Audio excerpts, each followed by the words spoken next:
Here we are again talking about the same subject about which came first and how long has white skin been around.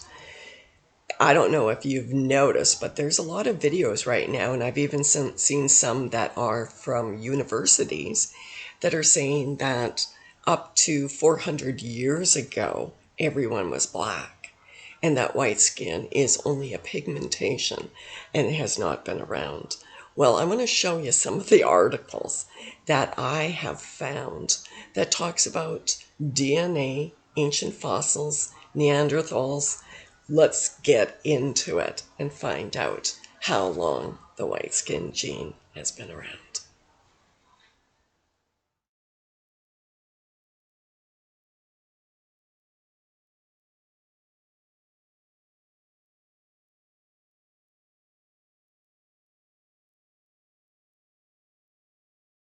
Okay, so this article is from Nature, and as some Neanderthals were redhead.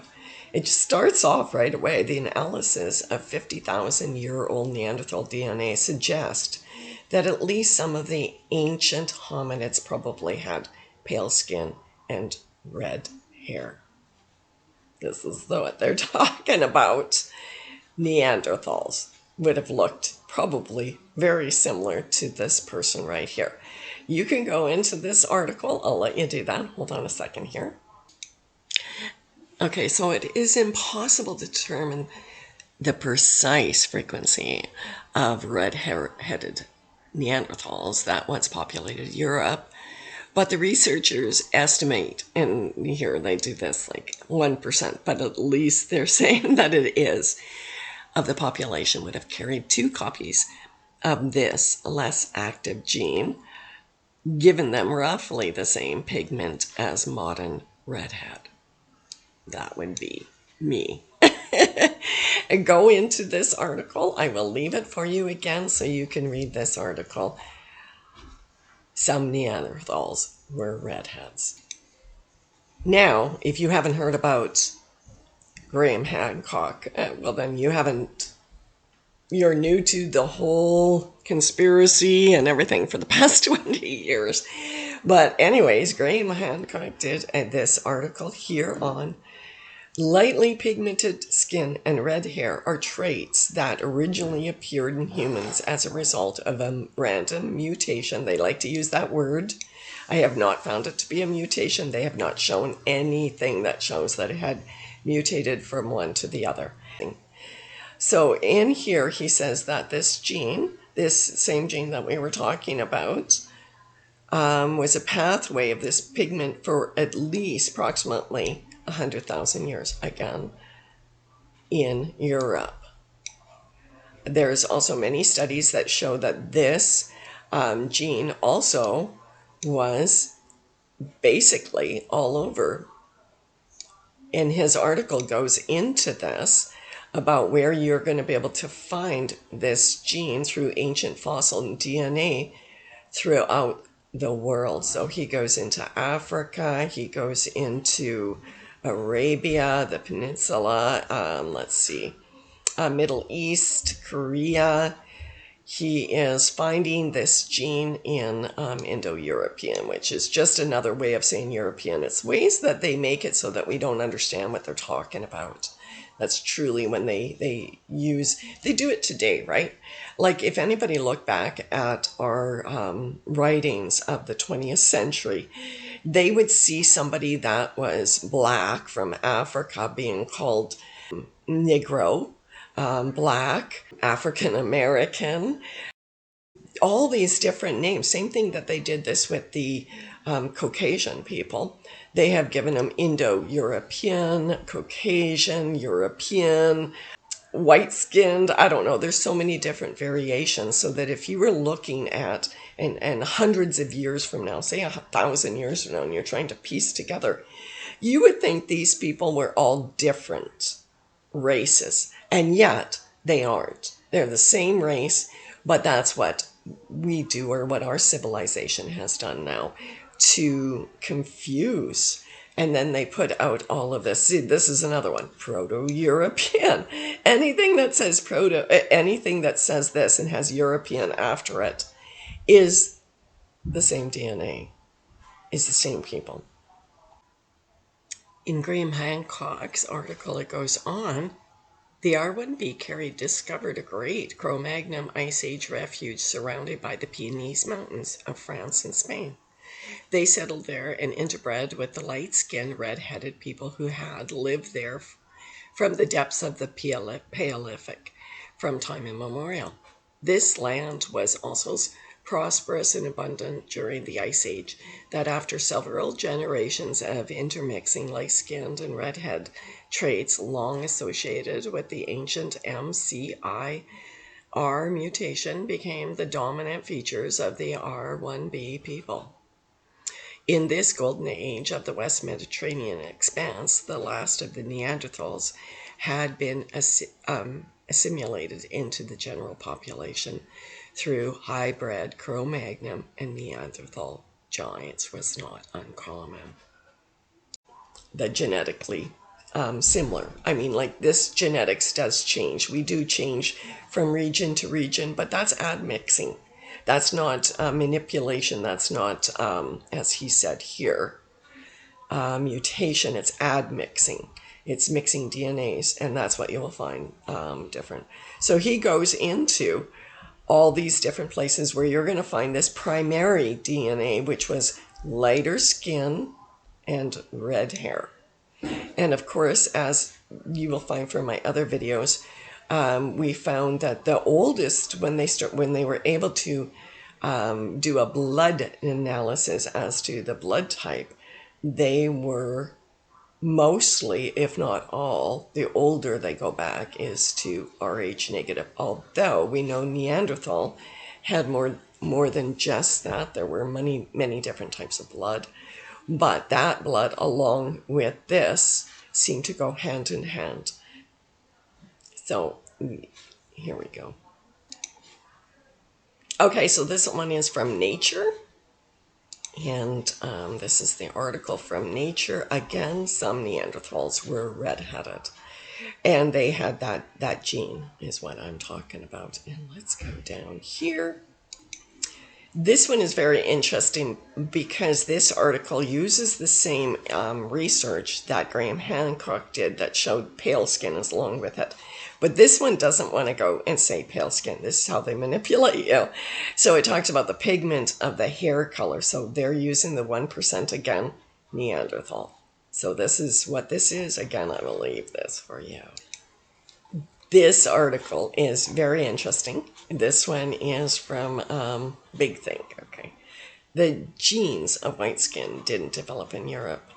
Okay, so, but this is interesting how they said, and I'm seeing this more and more about what they believe actually now. It used to be that everybody believed that it was dark skin, but they're actually starting to change that by new studies and research and DNA and that they're starting to believe that white skin was probably the prominent skin in the beginning because it would have been under fur. So this one is trying to bring us back to chimps, which honestly, there is no connection. So no matter how they slice the dice, we are not, we don't come from that. I believe in creation. I believe that each race was developed individually, and I find that, and I didn't believe this before. I honestly didn't.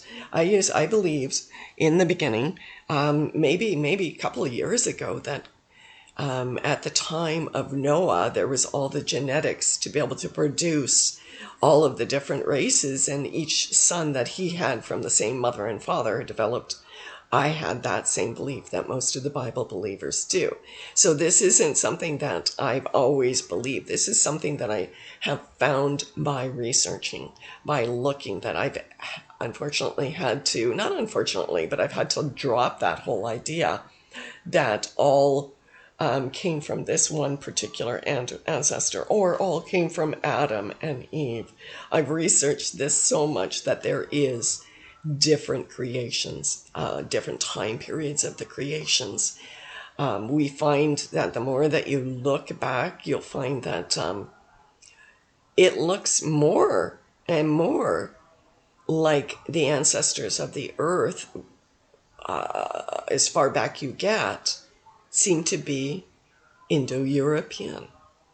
And then we start to find around the 7 to 8,000 year mark others introduced into our fossil record, that the original inhabitants of the earth, and I'm starting to believe this is to be true more and more, were for thousands of years were these people. And they weren't multicolor. They had this. Now, this is really interesting. A number of people are throwing this theory around actually because of ancient writings talking about the canopy, the water canopy that happened prior to the flood. This is kind of the greenhouse gas effect that they're talking about. They're trying to stop. Not that I believe in climate control. I believe that this is going to happen no matter what. We live in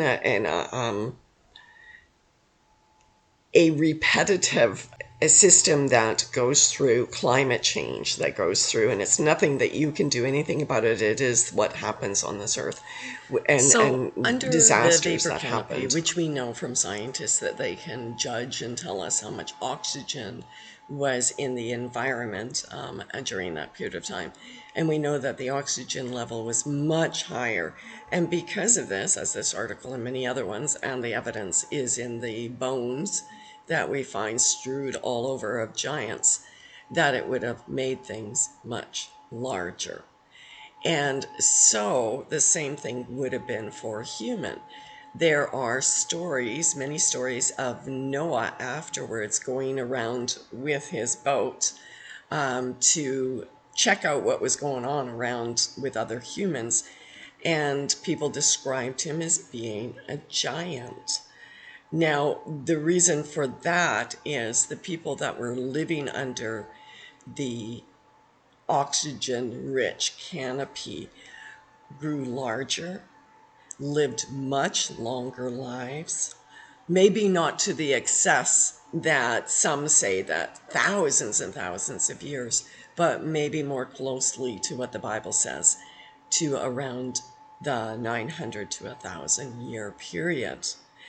And after the canopy came down, the oxygen level would have come down in each sequencing generation, would have been smaller, lived not as long of a life, and would have produced quicker. Chances are the people that lived in the canopy did not have children at 16 to 20 years old like we did at that period of time after, where the women were producing children young. They probably didn't even have children until they were well into 100 years, if they were living 1,000 years. Could you imagine? And with that type of long life expectancy, just because the canopy fell, those who remained and still survived that cataclysm would have still been large and lived a much longer life, and each generation would have been smaller. And each generation, as it shows in the Bible sequences, where it says that 120 years, and then it goes down to, if a man of great can live up to 70 years. So that became the new norm, and we kind of see that's the same thing, which is really sad that we have our retirement here in Canada at 65 when the average life expectancy is 75. That's a really sad state of affair in our country. But besides politics, let's get back to the canopy and what the conditions would have been like. Another interesting fact, because of the canopy, it would have been more of a purple hue, which would have been harder for the vitamin D to get to the skin, and therefore the skin would have been paler. The people would have had a white to almost maybe even gray, and you might even have found some of the blue. Maybe that's where you get those goddesses where they're talking about the blue people, would have been from this period of time. This did not make these people evil. They were just humans that produced you and me. They are ancestors.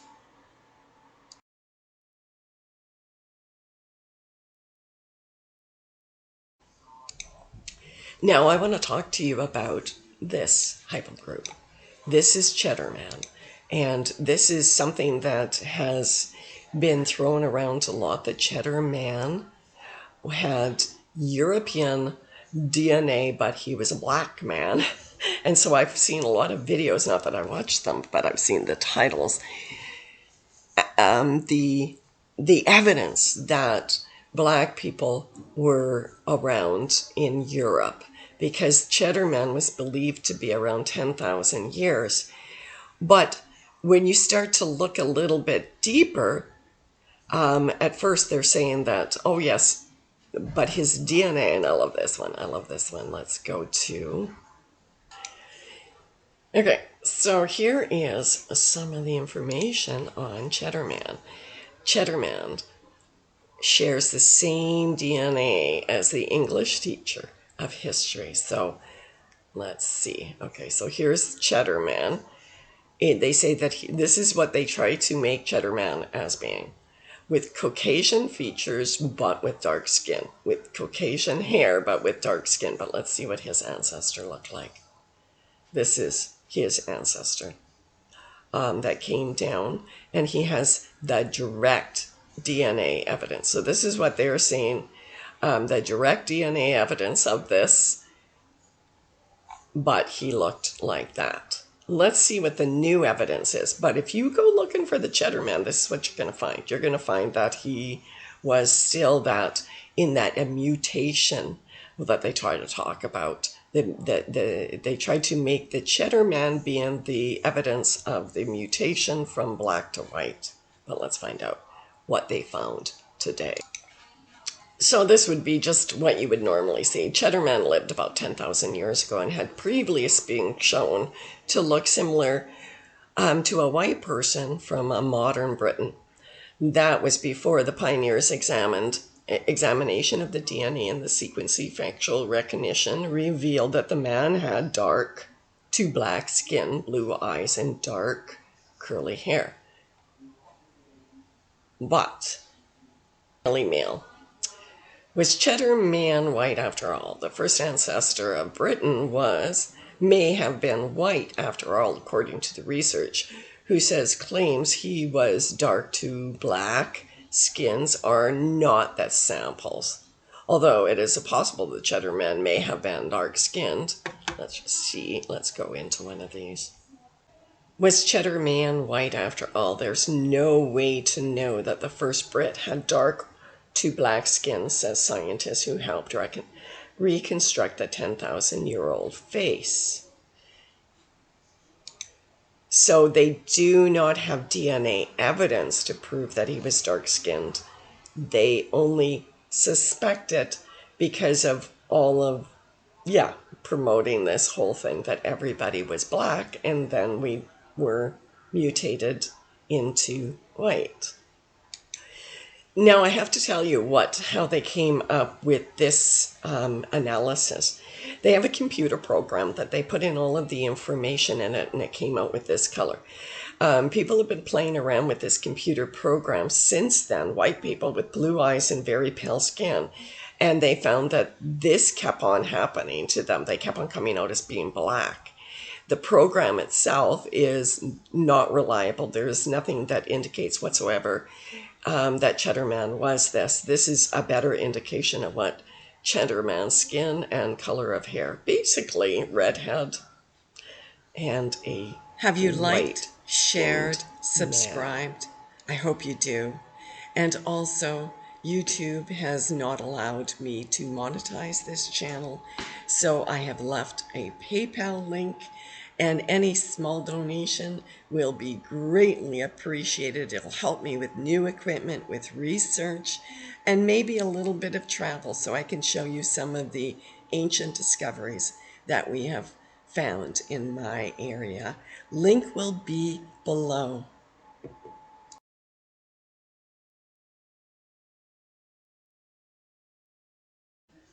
I want to actually bring out this article too. I will leave it for you. And it's he says that he is a scientist and he's not only peer reviewed it, but he can easily prove that it is false information. that the Cheddar Man was. And he does give a lot. So all of you guys with big brains that want to go through this DNA analysis that he did, I will leave the link for you again. So what he is saying is he put in, there is a computer program, as I said earlier, that they were using to run and find. And it literally was this simple. And this is where they continued to say at the article after article that he had blue eyes, lighter hair, and black skin. So this is what he did. He said he went on, you can go there yourself and you can download this program and you can mess around with it for your own self. All of you guys who have DNA, that you've done your due diligence to find out who you are. So this is what he found. When I put in the Cheddar Man details, this is what I got. So he put in the information, and this is what it looked like. It says, so it came out with the blue eyes, very dark skin, lighter hair. Okay, so he goes on to say that he ran the test results on himself of his own, and he actually lives very, where did he say that? He said that he lived within a very short distance from this, from Cheddar Man. I know he said that in the article. So he, and his ancestors does. So he says, my DNA test is recent, though a fairly high quality service, fully sequenced. I have deep ancestries in the British Isles and in Europe, and them being in Europe. Basically, I'm a pure Briton or European. So this is what he is saying that he is. And this is what he got when he did his results. And you're going to have to go. This is what they said that he looks like. Good luck even finding someone that looks like that. I'm guessing that the tool. So this is what it ended up being. They put him as having black skin, very dark skin, blonde hair, and blue eyes with his. And this is what he looks like. He doesn't even have blue eyes, guys. He has brown eyes and white and light blonde hair. So this is just showing that the sequences of what they did to come up with the Cheddar Man to say that he was a black man, because that's what they're trying to say. The mix, it's the mix between, it's like that genetic mix between, to show that white people are a mutation, was a fraud. Complete fraud. Complete fraud. The oldest skeleton that we have of Cheddar Man, as the article said, had the same DNA as his ancestors. White skin, blue eyes, not a black person. Just want to show you again, at the end of the results, we get this. Some results have been removed. I just want to show you this. All of it is that he is dark-skinned. Again, this is another page. Some results have been removed.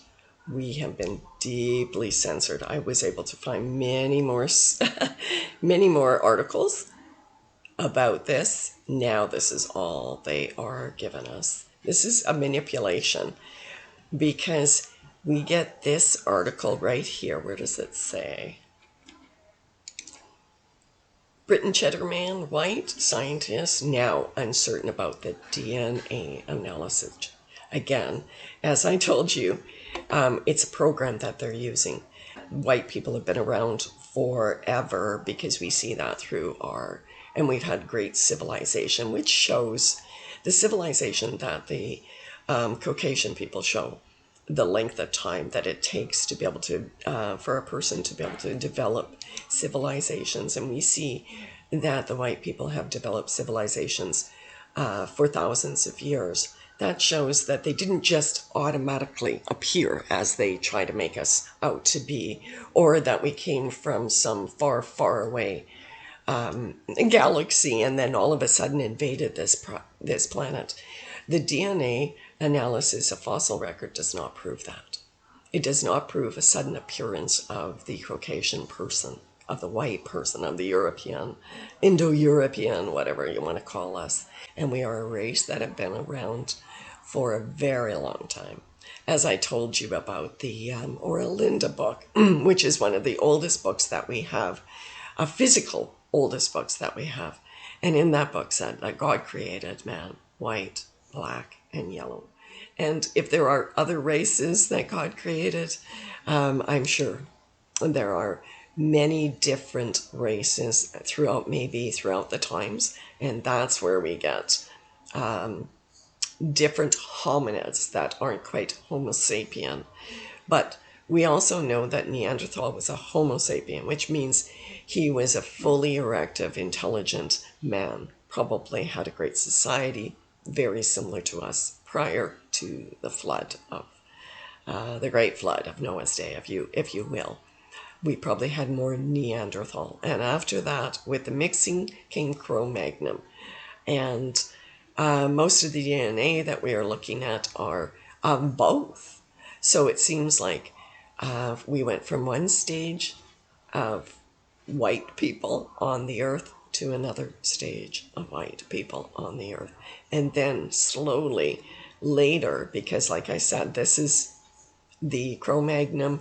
It was a computer program. If you put it in and you're a completely white person, it is going to put you looking like that. That's a misrepresentation, complete fraud, actually, and trying to not allow us to know what our true heritage is and where we truly come from, and that we did not come from other species of the human race. Okay, so this is what they previously told us what Cheddar Man looked like, and then the new one was Cheddar Man white. After all, there was no way for us to know. In other words, there is no possibility that Cheddar Man was this, because there was no DNA that proved. There was no DNA that they could take. The DNA that they showed, all the DNA that came out still shows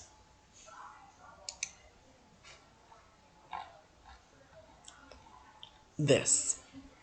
Yes, white people have been around for a very long time. The question is still open as to how long where humans started, what was the beginning. This is something that we can never, ever, ever truly know, because we only know what they have been able to unearth as of right now in a lot of the burial sites, especially here in America, like the mound builders, a lot of the places where they will find ancient bones so we can find out the truth about it. But yet, the ones that we have looked at seem to have been European white DNA with red hair, larger people in even America that predate the American Indians. So indigenous, what is indigenous? Are we indigenous? Maybe to the whole earth. I would say yes. Live and love and light. Talk to you later.